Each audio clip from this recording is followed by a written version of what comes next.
So Gordon, thanks for agreeing to talk to us about your experiences with our club, and it's great to see you again. We don't see you very often because you're away more than you're here, aren't you? I travel quite a bit, yes. You do, and we'll get right into that in a moment. I just wanted to ask you, have you ridden motorcycles for a long time, or is it something fairly recent? No, since I've been a young boy. My father, who's a mechanic, was also an avid race rider. And we would go out to different tracks every weekend where he raced his sidecar. And in fact, he ended up winning the 1969 North American Sidecar Championship. So I was surrounded by motorcycles since a young age. Yeah. Okay, and when did you join our club? And not until last year, because I was unaware that the club existed till I came across a friend of mine who was in the club and recommended it to me. And I was disappointed that I hadn't realized it even earlier, because the few trips that rides I've been on have been exceptional, especially the off-road aspects, which I didn't realize existed in Ottawa. Yeah.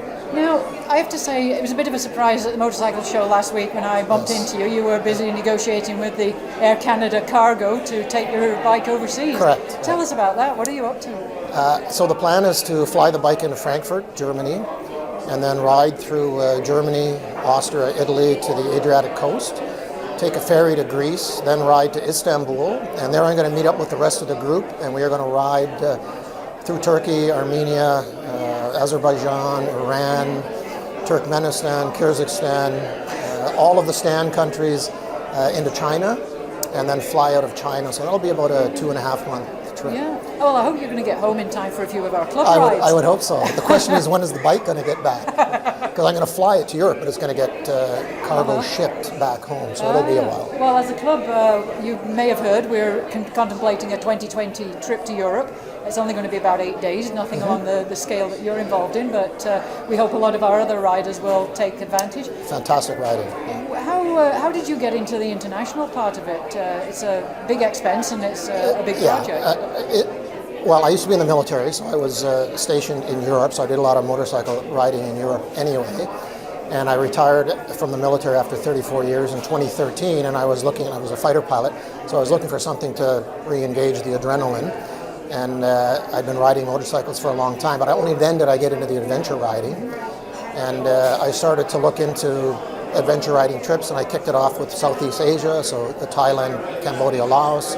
I went back the next year for Thailand and Myanmar.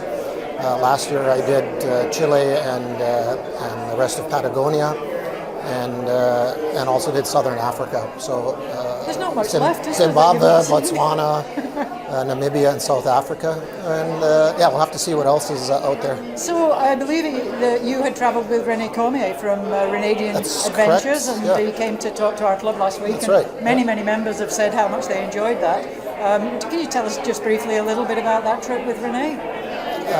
It was fantastic.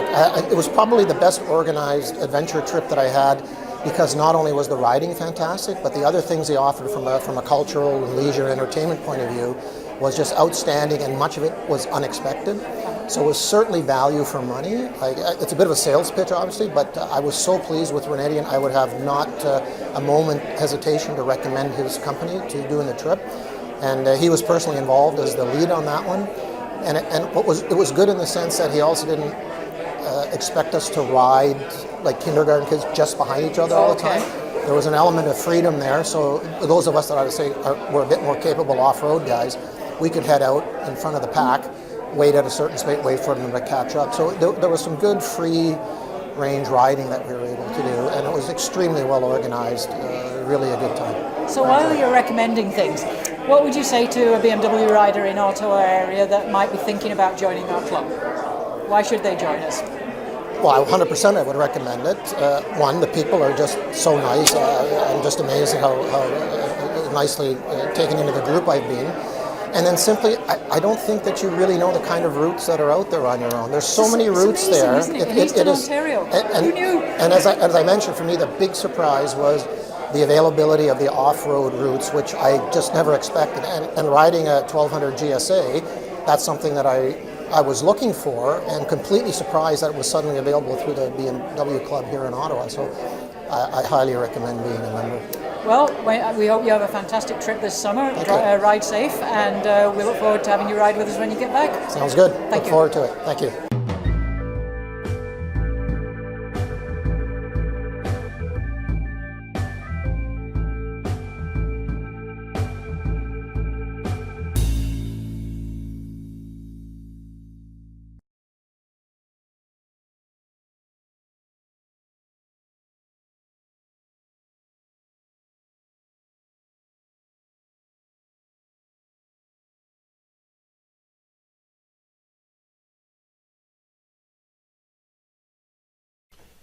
Hi, this is Peter Sanderson, and I hope you've enjoyed this video interview.